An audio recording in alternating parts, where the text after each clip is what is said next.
저희 집사람이 첫 아이를 가졌을 때 그때 이런 부탁을 했습니다. 오늘 자두가 먹고 싶어요. 아, 자두 좀 올 때 사주세요. 근데 그때는 안 사주면 큰일 난다는 선배들의 이야기를 좀 들어서, 그리고 그런 부탁을 처음 들어봐서 기억해두고 있다가 퇴근하는 길에 일부러 시장을 들러 옵니다. 처음으로 제가 과일집에 들려서 과일을 사봤거든요. 근데 아무리 봐도 저게 자두가 어떻게 생긴지는 알거든요. 그런데 자두가 보이질 않는 겁니다. 난감하죠. 왜 좀 빨갛고 동그랗고 계속 보다가 뭘 봤냐면 이제 천도 복숭아를 봤습니다. 근데 볼 수는 있는데 너무 많이 봤습니다. 너무 맛있게 생긴 겁니다. 그래서 그것 좀 주세요 해서 한 봉지를 천도 복숭아를 샀습니다. 그리고 오는 길에 있겠지 했는데 잘 눈에 안 보이고 가다 보니까 시장에 왜 이렇게 볼 게 많습니까? 떡볶이가 이렇게 보입니다. 그것 좀 주세요. 그래서 또 그것도 사봤습니다. 이제 오는 길에 또 슈퍼에서 무슨 과자를 세 봉지에 싸게 이렇게 팝니다. 그것도 보다가 그것도 한 봉지 주세요. 사왔습니다. 바리바리 싸서 집에 오자마자 이걸 배설하고 칭찬받을 준비를 했는데 집사람은 말하죠. 자두는 어디 있어요? 저는 그제서야 깨달았습니다.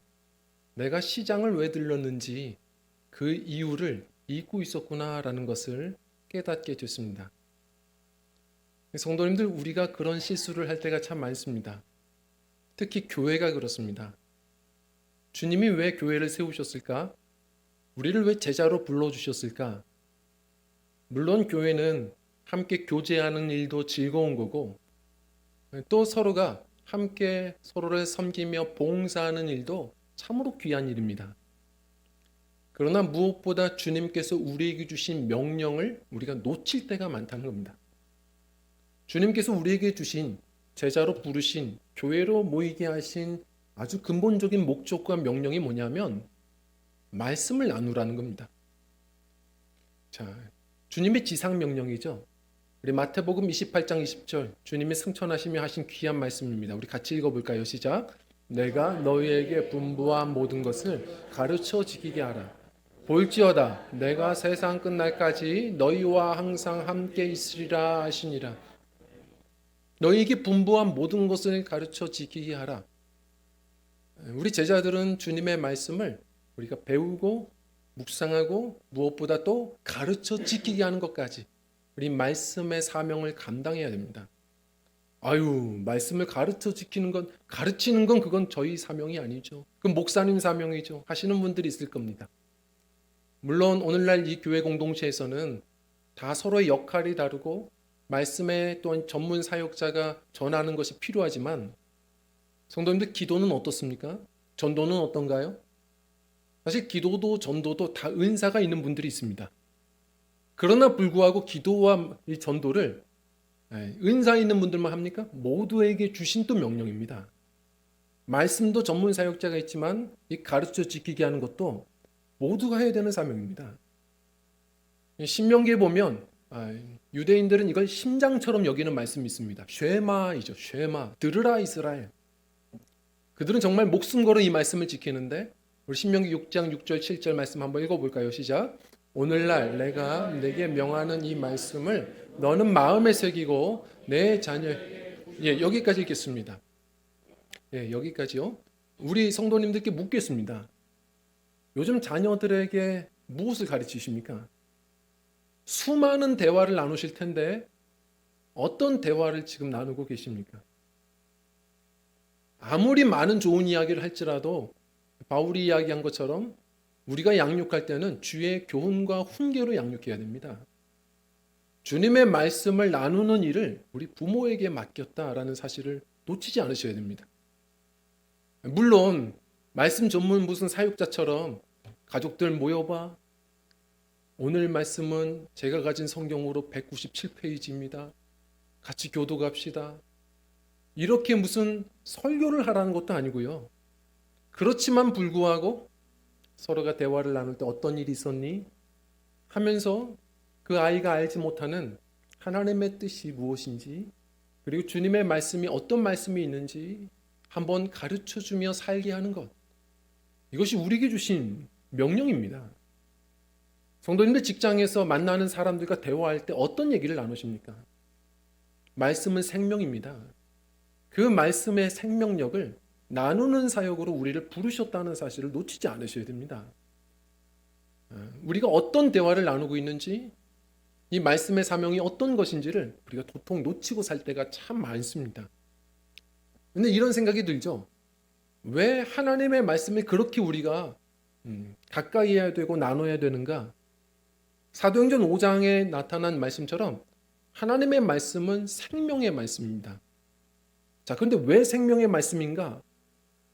초대교회를 한번 보십시오. 사도행전의 역사를 보면 성도와 교회가 살아날 때는 다 말씀의 부흥이 있었습니다.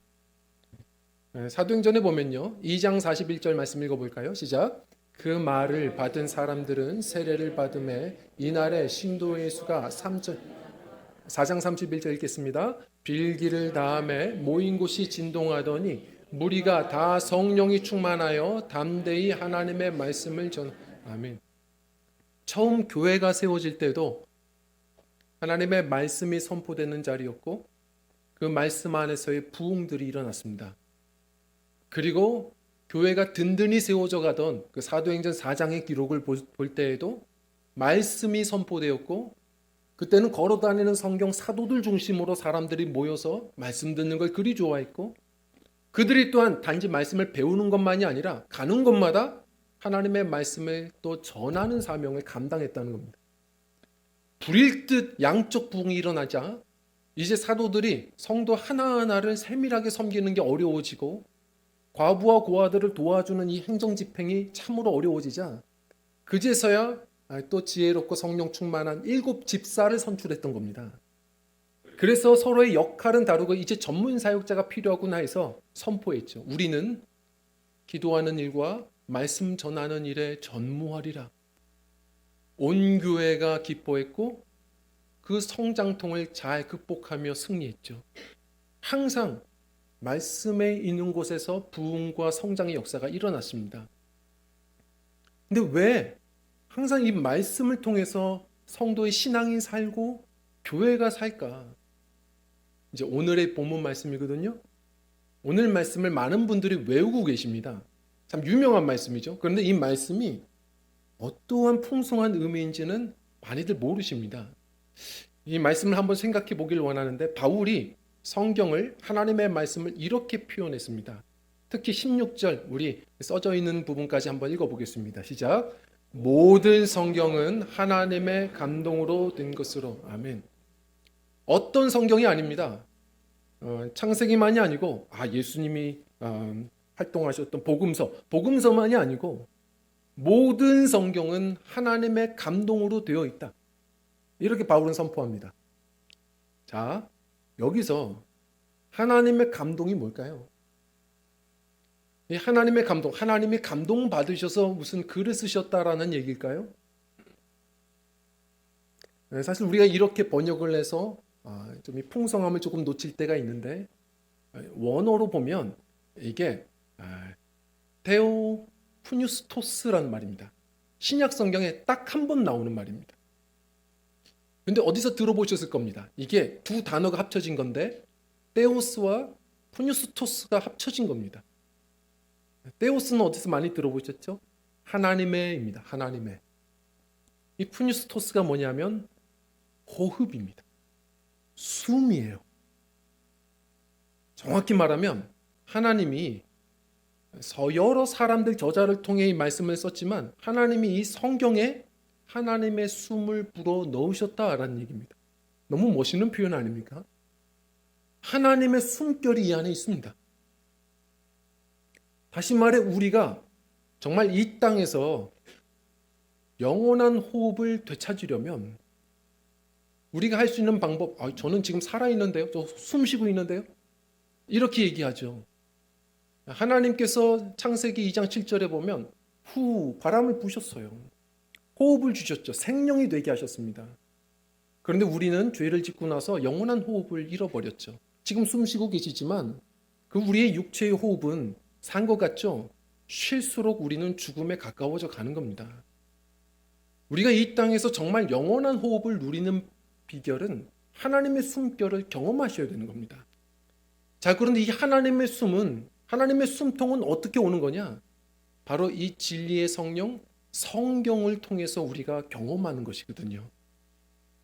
숨결이 여기 있습니다. 예를 들어서 베드로가 성령의 충만함을 경험하고 나서 사도행전에 보면 설교를 시작하죠. 너희들 이 말을 들으라. 복음을 전하고 너희들도 회개하여 주님 앞에 나오면 뭐라고 표현합니까?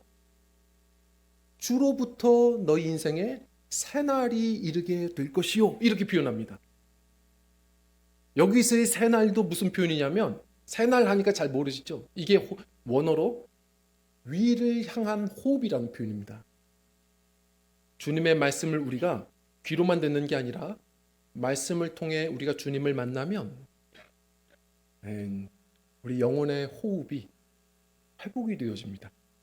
이 땅에서 참 막막하고 숨막히는 현실 속에서 살아갈 힘이 경험되어지고 그리고 영원한 소망이 우리 안에 충만해지기 시작합니다. 이런 거죠. 제가 이렇게 표현을 좀 하는데 위를 향한 호흡이 있어야 되거든요. 어떤 분들은 세상이 막막하고 숨막히고 힘드니까 자꾸 곳곳에 유명 스타 강사들 쫓아다니며 대중 강연에 심취하신 분들이 있습니다. 이분들은 가는 거예요. 어떤 돈을 내서라도 가서 듣다 보면 왜 스타 강사입니까? 가려운 데를 잘 긁어주거든요. 시원한 겁니다. 그런데 왜 교회는 오기 싫은가요? 교회 오면 설교 들으면 가렵지 않은 데를 자꾸 긁어주는 겁니다. 아픈 데를 자꾸 긁어요. 그러니까 설교 듣는 건 힘든 겁니다. 근데 대중 강연은 재밌고 거기다가 내가 원했던 말을 얘기해 줍니다. 이렇게 하면 돈도 벌 수 있겠구나. 이렇게 하면 내가 앞날이 좀 있겠구나. 그러면 잠시 앞을 향한 숨통이 좀 열립니다. 시원한 겁니다. 어떤 분들은 사진첩 보는 거 좋아하십니다.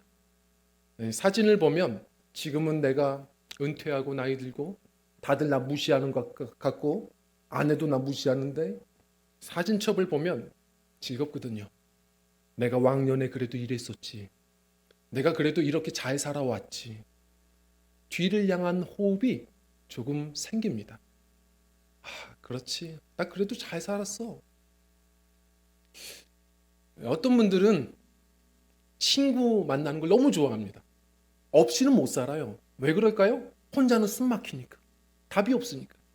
그런데 나를 위로해주는 친구들 만나서 놀고 하다 보면 옆을 향한 호흡로가 좀 열립니다. 시원합니다. 근데 집에 오면요. 또 허무합니다. 어떤 분들은 그래서 무슨 명상 그리고 다른 종교에 또 심취하시는 분들도 있죠. 훈련을 합니다. 윗바사나 불교의 무슨 호흡법 이런 거 하면 깊이 숨쉬기 훈련하죠. 그러면 나 자신을 성찰하면서 조금 그래도 숨을 쉽니다. 그러나 성도님들 무엇보다 이 세상의 어떤 호흡로가 아니라 우리를 진짜 변화시키는 것은 낯선 호흡, 바로 하나님의 숨결을 경험하셔야 됩니다. 바로 이 영원한 호흡을 우리가 누릴 때 비로소 에스겔이 환상으로 본 것처럼 마른 뼈에게 대언하여 가라사대 생기야 사방에서 불어오라. 선포했더니 하나님의 약속대로 성령이 생기로 풀어지자 마른 뼈가 하나님의 군대가 되었더라. 성도님들 잠시 위로받고 끝나는 게 아니라 갑자기 살고 싶어집니다.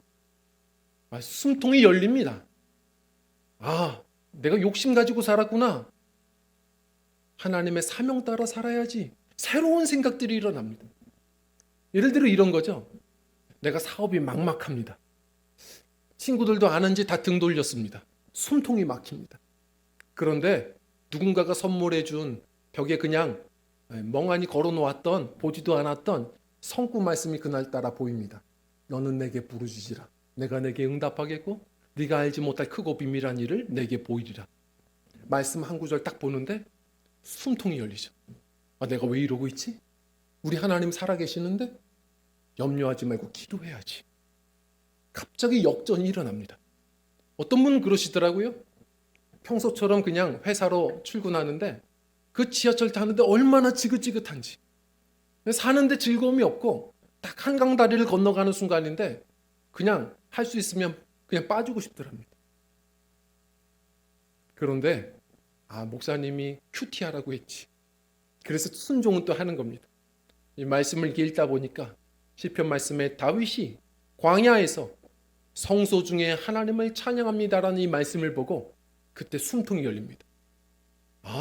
다윗이 광야에서도 하나님을 바라보니 그곳이 성소라고 선포하는구나. 이 지하철도 우리 주님 계실 텐데 내가 지옥철이라고 생각했다. 하나님이 함께 하시면 이것도 내가 주님 찬양하고 예배하는 성소이겠구나. 우리 직장도 하나님이 또 함께 해주시고 동행해 주시는 나의 성소구나. 찬양이 회복되더랍니다. 성도님들 어떠십니까? 제가 너무 안타까운 건 뭐냐면 지난번 통계이지만 우리 한국교회 성도들 1년에 개인적으로 성경을 전혀 한 구절도 안 보시는 분들이 51%랍니다. 어떻게 삽니까? 성도님들 산소가 3분만 공급이 되지 않아도 우리는 뇌사로 갑니다. 내가 지금 산 것 같지만 영적인 산소통이 열리지 않고서는 우리 믿음은 지금 죽어 있는 겁니다. 생각하는 것 족족, 난 뭘 먹어야 되지? 뭘 입어야 되지? 염려만 하지 나를 향하신 하나님의 뜻을 우리는 이해하려고 하지 않습니다. 항상 걱정들은 충만한데 나를 지키시는 예수님이 어떤 분이지? 이런 생각을 하지 못하고 삽니다. 그러니 숨 막히는 겁니다. 물론 기도하셔야죠. 기도가 우리 영혼의 호흡이라고들 말하죠. 그러나 먼저 사도행전 말씀처럼 숨통이 열려야 됩니다. 그 말씀으로 우리 숨통이 열릴 때 기도도 억지로 하는 게 아니라 즐거워지는 겁니다. 우리 말씀을 가까이 하셔서 우리 영적인 산소통을 가지고 이 땅을 살아가면서도 막막한 현실 속에서도 세상이 감당치 못할 우리 믿음의 사람들로 항상 굳건히 서는 우리 육체만이 아니라 우리 영성이 날마다 살아 숨쉬는 우리 살아있는 우리 믿음의 권속들, 우리 저와 성도님들 되시기를 축원드립니다. 자, 오늘 이 말씀을 보면 하나님의 숨결이다. 우리 말씀을 통해서 우리 믿음이 산다. 바울이 그렇게 이야기를 하면서 몇 가지로 우리에게 설명을 하기 시작합니다. 우리 첫 번째로요, 이렇게 성경을 설명을 해 나갑니다. 우리 같이 읽겠습니다. 시작. 구원에 이르는 지혜입니다. 아멘. 우리 14절 15절 말씀 읽어볼까요? 시작. 그러나 너는 배우고 확신한 일에 거하라. 너는 내가 누구에게서 배운 것을 알며 또 어려서부터 성경을 알았나니 성경은 능히 너로 하여금 그리스도 예수 안에 있는 믿음으로 말미암아 구원에 이르는 지혜가 있게 하느니라. 아멘. 지혜는 참 좋은 겁니다. 어제도 참 우리 청년들 피곤할 겁니다. 이제 수련회를 마치고서 돌아왔는데 사실 오늘도 제가 이제 목회자 세미나 때문에 일찍 나주에 또 가야 되는 상황이 있어서 좀 고민을 했다가 그래도 수련회인데 가야지 하고 고민하다가 움직여서 잠시 보고 왔습니다. 그런데 수련회라고 해서 또 이제 기도도 하곤 하지만 청년들은 또 교제도 잘하잖아요. 재밌게 이제 레크레이션도 하고 하더라고요. 저는 잠시 온 김에 그래서 간식이라도 먹고 가야지 했는데 참 치사하게 간식도 퀴즈를 맞춰야 줍니다. 그런데 목회자라고 해서 나만 줘라고 할 수도 없고 그렇다고 줄 서서 그 퀴즈 맞추는데 제가 뒤에 줄 서기도 폼 떨어지고 어떻게 할까 하고 있다가 봤는데 누가 이렇게 뭘 하나 줘요. 봤더니 생강 젤리입니다. 먹었더니 제 입맛이 너무 맛있는 겁니다. 제가 그때 배고파서 그랬는지 너무 맛있는 거예요. 근데 보니까 그 친구가 왜 줬느냐, 퀴즈에서 틀리면 벌칙으로 받더라고요. 이게 벌칙이더라고요. 근데 저는 그 맛을 알거든요. 너무 맛있어서 그래서 옆에 섰어요. 그래서 틀린 사람들에게 손을 내밀어서 하나씩 하나씩 받은 게 한 봉지를 얻어왔습니다. 지혜롭죠. 성도님들, 먹는 것도 지혜가 필요합니다. 우리가 여러 사람들에게 자꾸 질문을 하는 것도 자꾸 우리가 인터넷을 검색하는 것도 많은 전문책도 보는 이유는 살아가는데 지혜가 필요하기 때문입니다. 어떤 책은 요리할 수 있는 지혜를 주고 요즘에 지하철 타면 다들 돈 버는 책이에요. 다 주식이고 부동산입니다. 돈 버는 것도 지혜가 필요한 것 같고요. 우리 인간관계도 또 지혜가 필요해서 이런저런 서적을 보시는 분들도 많습니다. 그런데 세상 어느 책도 구원을 얻는 지혜를 주지는 않습니다. 왜 하나님의 말씀이 생명인가? 하나님의 말씀 성경 안에서 우리는 생명의 주 예수를 만나기 때문에 그렇습니다. 오직 하나님은 이 성경을 통해 하나님의 숨을 불어 넣으셨다는 사실을 기억하셔야 됩니다. 이 말씀을 통해 성경을 통해 우리는 오늘도 하늘을 호흡하며 또 일어서는 거거든요. 자, 이것을 어떻게 설명할 수 있느냐? 물론 이것은 바울이 말한 것처럼 믿음의 영역입니다. 이 성경이 정말 하나님의 말씀인가? 믿음의 영역이죠. 그런데 저는 줄곧 이렇게 설명을 좀 드립니다. 도와드릴 수는 있습니다. 많은 분들이 특히 크리스천들이 성경이 얼마나 위대한지를 오히려 더 모르십니다. 예를 들어 우리가 이 기회에 조금 나눴으면 좋겠는데 왜 성경이 하나님의 말씀인가? 먼저는 이렇게 설명할 수 있습니다. 물론 이것도 믿음의 영역이지만 세상 어떤 책에서도 이 책이 하나님이 기록하신 책이다. 하나님이 기록하신 거룩한 책이다. 이렇게 하나님의 책이다라고 설명하는 책이 없습니다. 성경은 물론 어느 정도냐면 직간접적으로 하나님이 쓰신 책이라는 표현이 3,000번 정도가 나옵니다. 성경 스스로가 자증하는 겁니다. 이것을 믿든지 믿지 않든지 성경은 하나님의 책이라고 줄곧 증언합니다. 자, 그 다음에 이렇게도 이야기할 수 있습니다. 어떤 분들은 어디서 이야기를 들으셨는지 이렇게 질문을 하시더라고요. 성경, 지금 우리가 보는 성경은 사본 아닙니까? 원본이었으면 제가 조금 믿겠습니다. 구전되어 내려오고 오랫동안 필사되어 내려온 걸 어떻게 이게 오류가 없다라고 우리가 생각하겠습니까? 하시는 분들이 있습니다. 조금 우리가 도울 수 있는 것은 뭐냐면 사본학을 제대로 공부하시는 분들은 오히려 성경을 보고 경탄하거든요. 세상에 이런 책이 없습니다. 무슨 말이냐? 이 사본이, 성도님 생각해 보십시오. 이 고대 문서가 원본이 그대로 남는다는 것은 불가능합니다. 그리고 혹 있더라도 성경이 원본으로 있었으면 세상은 전쟁 났을 겁니다. 교회가 얼마나 타락했는지 우리 성도님들이 잘 모르시죠. 하나님의 뜻이라고 저는 믿는데요. 그런데 계속해서 내려온 이 사본들이 어떻게 정직하게 필사되어 왔는지를 우리가 봐야 될 필요가 있는데 사본학을 보면 이렇게 되어 있죠. 원본과 사본의 시간적인 격차가 얼만큼 나느냐? 이게 짧아야 더 진위가 있는 겁니다. 가족으로 방과 방 사이 아시죠?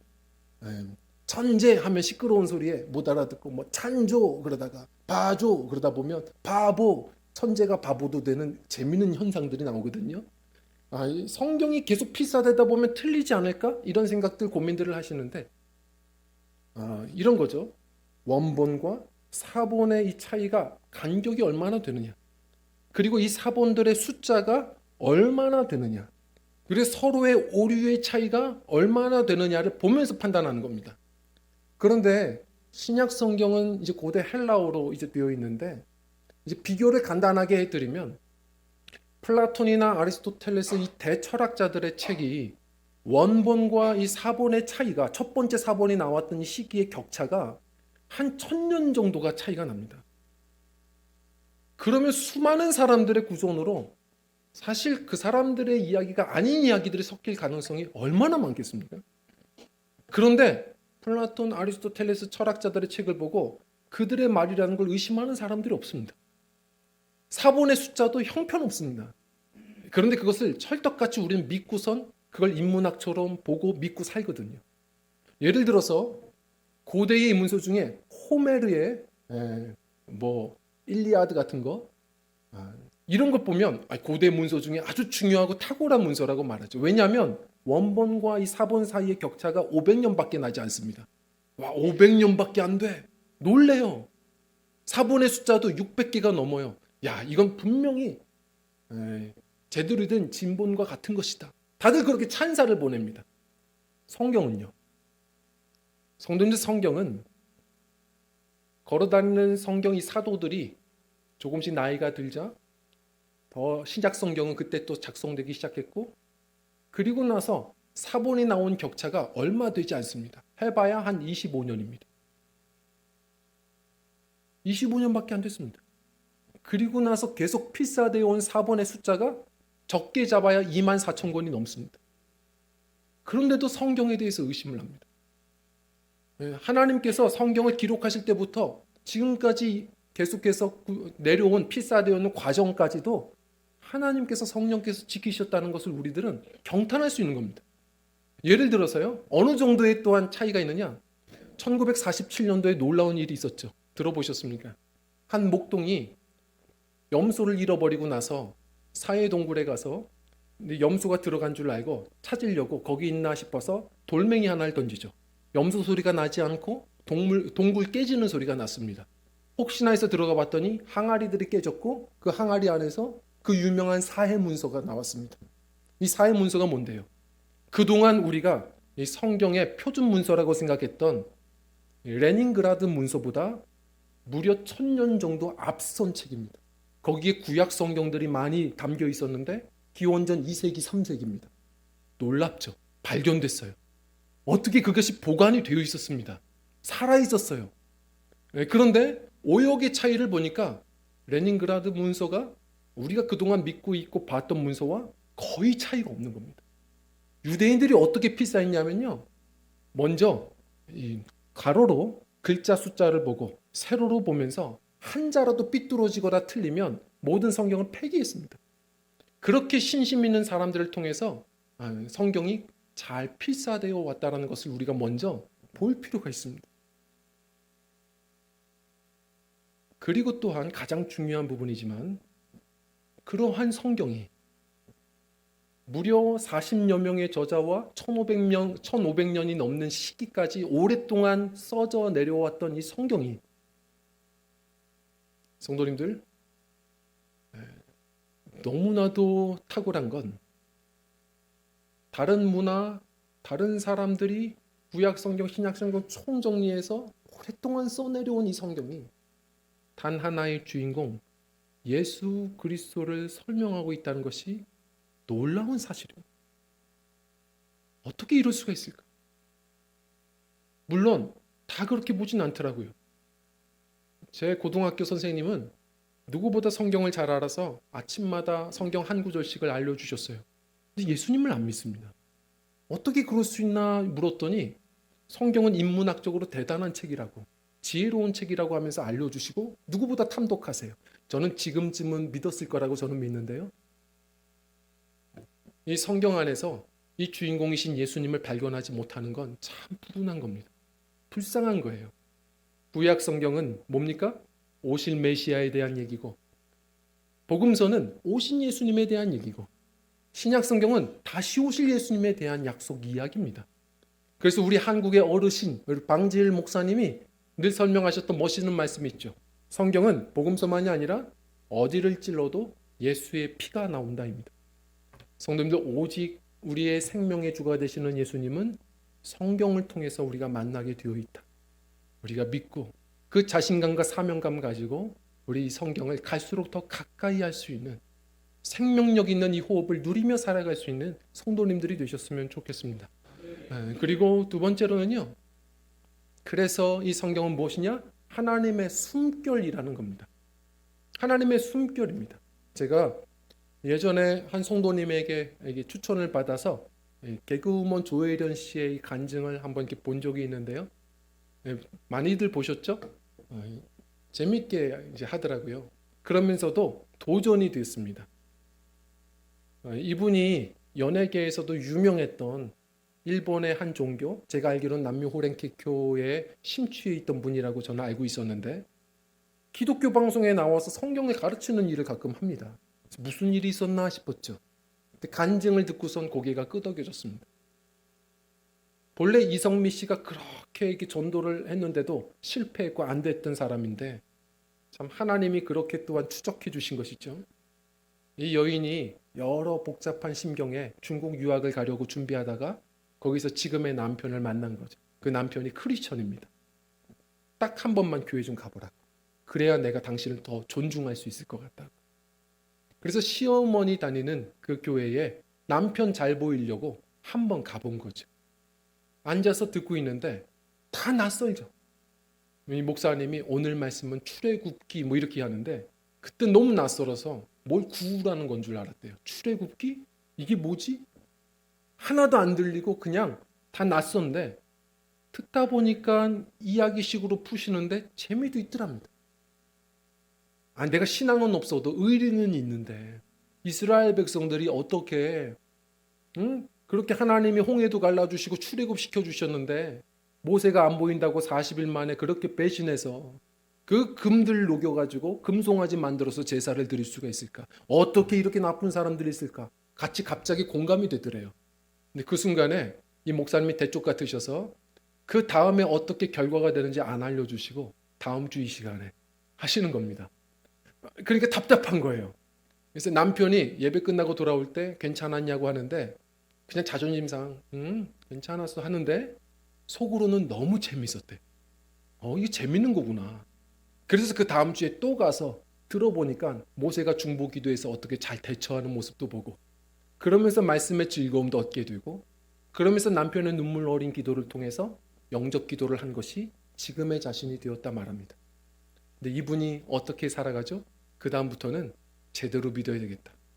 성경을 읽기 시작하는데 어느 순간 성경 강사가 되었고 지금도 그 선배 이성미 씨에게 배운 대로 생명책이라는 걸 만들어서 자기가 전도해야 될 사람들 연예인들부터 해서 이름을 딱 적어서 기도하며 그들 만나서 매달마다 제가 듣기로는 200만 원씩 자기 사비로 성경을 사서 성경을 나누며 말씀으로 전도하는 생활들을 합니다. 도전받아야 됩니다. 이분이 너무 슬펐던 것은 자신의 엄마 77년 동안 잘못된 종교에 심취해서 지금 방광이 아파서도 그렇게 고통받으면서도 헤어나오지 못하는 엄마를 보면서 전도하고 싶은데 너무 이분도 대쪽 같은 겁니다. 근데 기회가 왔죠. 자신이 미국의 간증 집회로 초대를 받았을 때 이 엄마가 여행 가냐? 같이 가자 해서 따라온 겁니다. 근데 같이 갔는데 자기가 간증하러 교회 가면 이분을 누가 케어해 줍니까? 엄마가 옷을 같이 입고선 따라오는데 교회인 거죠.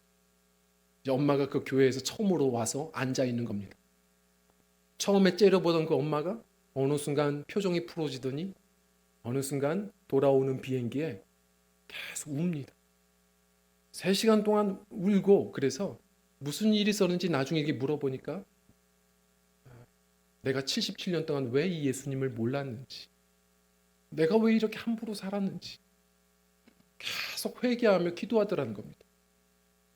그래서 혜련아 내가 남은 인생 정말 예수님을 잘 믿고 살고 싶은데 어떻게 하면 되겠냐. 크리스천들은 성경을 읽으면서 기도하면서 살아요. 그러면 믿음이 자라요. 근데 그렇게 얘기했을 뿐인데 이 엄마가 더 독하죠. 돌아오자마자 성경을 읽기 시작하는데 도전 받으셔야 됩니다.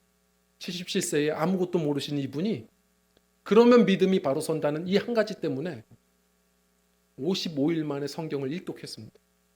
그리고 놀라운 건 그때 간증했을 때까지가 56번째 통독이랍니다. 나중엔 걱정이 돼서 엄마 왜 이렇게 성경을 읽냐고 그랬더니 이분이 하는 한마디가 내가 하나님을 믿는데 예수님을 믿는데 내가 믿는 하나님이 어떤 분인지를 좀 내가 알고 싶어서 알아야 제대로 믿지 않겠냐. 성도님들 어떻게 우리가 신앙생활 합니까? 미국에는 요즘에 교회 위기라고 합니다. 한국과 똑같지 않습니까? 성경을 500일도 읽지 않는다고 해서 500일을 먹지 않고 사는 거북이로 비교해서 요즘에 거북이 신자라는 말들이 유행합니다. 우리 한국은 좀 더한 것 같습니다. 500일을 성경을 읽지 않을 뿐만 아니라 읽는 척을 하면서 살다가 보니 우리는 닌자 거북이에 전혀 읽지 않으면서 읽은 척하며 자신감 있게 삽니다. 성도님들 호흡로가 끊겨지면 사는 게 아닌 겁니다. 우리 마음은 또다시 세상적인 것으로 가득하게 되고 부정적인 생각은 우리를 압도하기 시작할 겁니다. 오늘 말씀 바울은 이렇게 얘기합니다. 우리 16절 말씀 다시 읽어볼까요? 시작. 모든 성경 하나님의 감동으로 된 것으로 교훈과 책망과 바르게 함과 의로 교육하기에 아멘. 여기서 교훈과 이 교훈이 뭐죠? 조혜련 씨 어머님이 얘기한 것과 같습니다. 이게 교리화라는 말입니다. 예전에 목사님들이 믿음은 그렇게 따지는 거 아니야. 덮어놓고 믿어. 너무 위험한 말입니다. 예전에 그렇게 믿다가 많이들 넘어진 겁니다. 성도님들 이왕 믿는 거 바르게 믿어야 됩니다. 우리가 함부로 믿으면 그게 맹신이 되는 거고 아무거나 믿으면 그게 미신이 되는 겁니다.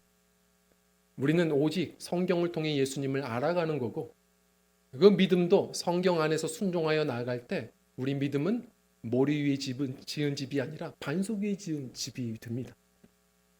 교리와 그리고 책망도 있어야 됩니다. 야고보서는 뭐라고 표현하냐면 성경을 그래서 거울이라고 표현합니다. 거울도 안 보는 여자로 사시는 분들이 많습니다. 가끔은 우리가 이 성경을 봐야 우리 두 눈은 밖을 향해 있어서 남들의 티끌만 보죠. 성경을 봐야 내가 보입니다. 회개하게 되고 그럴 때 우리 숨통이 열립니다. 그리고 17절에 보면 하나님의 사람으로 온전하게 하며 이것은 완벽하게 한다는 얘기는 아닙니다. 이것은 어떤 의미냐면 어떠한 사역을 하도록 준비시키며 라는 뜻입니다. 주님께서는 우리를 쓰시려고 부르신 겁니다. 어떤 일을 하라고요? 그 다음 말씀 선한 일을 행할 능력을 갖추게 하려 합니다. 선한 일을 하라고 우리를 부르셨답니다. 에베소서 말씀 2장도 마찬가지입니다. 선한 일을 위하여 부르셨습니다. 우리가 어떻게 선한 일 합니까? 솔직해지죠. 우리 안에 선한 게 없습니다. 예수님이 말씀하신 것처럼 오직 선하신 분은 하나님 한 분밖에 없습니다. 그러나 우리가 오늘도 선한 일을 할 수 있는 이유가 뭐냐면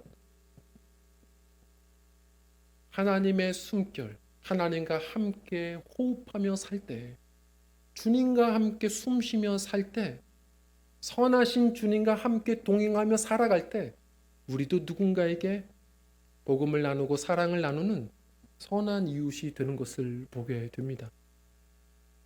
말씀을 가까이 해야 삽니다. 믿음이 삽니다.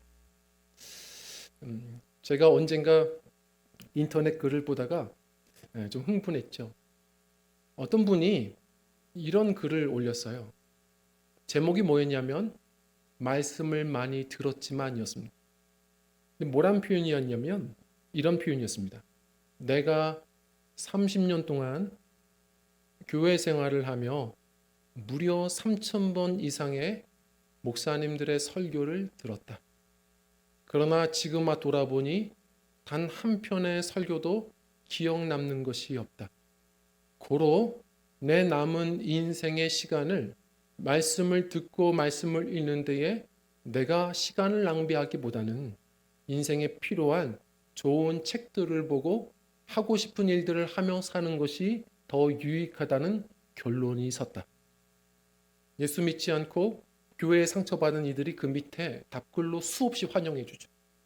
그런데 이 수많은 인파들의 환영을 잠시 정적을 일으키게 한 아주 멋있는 글을 밑에 발견합니다.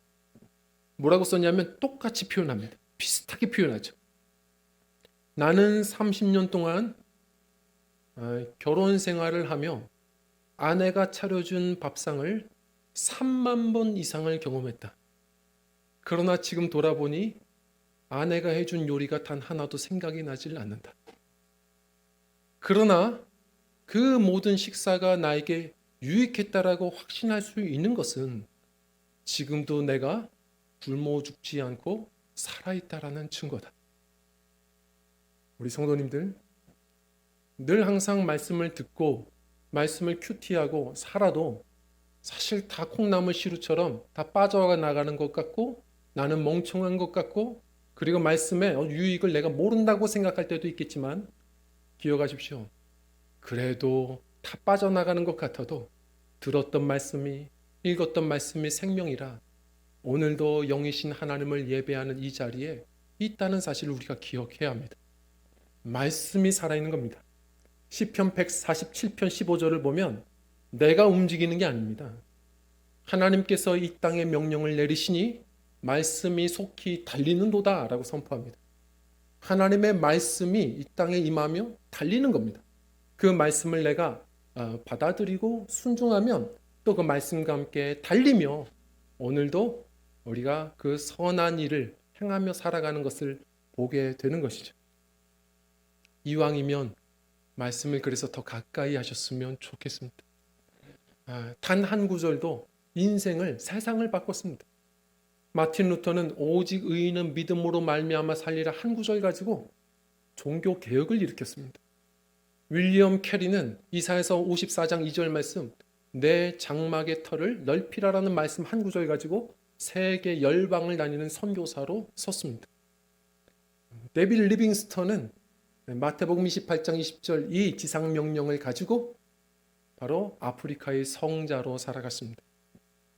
그리고 우리가 아는 조지 뮬러 기도의 용사는 성경 말씀 하필이면 자신이 펴고 붙들었던 말씀이 과부와 고아를 돌아보라 라는 말씀을 보게 되고 순종해보자 해서 붙들어서 기도해서 아시죠? 고아들의 아버지가 되었습니다. 말씀이 우리를 변화시키고 나를 통해 내 주변을 살려내는 것임을 기억해야 됩니다. 이 힘을 믿고 갈수록 가까이 하는 믿음의 사람들. 성도님들 너무 많은 계획을 하지 마시고 지난주에 나눴던 것처럼 기도 5분 기도부터 하자. 말씀 하루에 한 장씩이라도 읽자. 물론 3장 반씩 읽으면 한 해에 1독을 합니다. 한 장씩이라도 읽자. 제가 어떤 신문 기사를 보니까 운동, 스쿼트 1개로부터 이렇게 써 있더라고요. 저에게 딱 좋은 이야기였어요. 1개는 할 수 있거든요. 얘기를 들어보니까 1개가 무슨 운동이 될까? 1개 하다 보면 그게 10개도 되고 20개씩 5세트도 된답니다. 한 번에 너무 하려고 하면 지칩니다. 말씀의 즐거움, 기도의 즐거움에 들어갈 수 있도록 하루에 습관적인 말씀 한 장과 기도 5분을 항상 시작할 수 있는 믿음들이 되셨으면 좋겠습니다. 내가 살고 나를 통해 내 가정과 주변이 사는 이 한 해 우리 성도님들 이 생명의 말씀을 그저 읽는 사람이 아니라 어느 순간 말씀의 사람이 되는 우리 저와 성도님들 다 되시기를 간절히 축원드립니다. 함께 찬양하고 기도하겠습니다.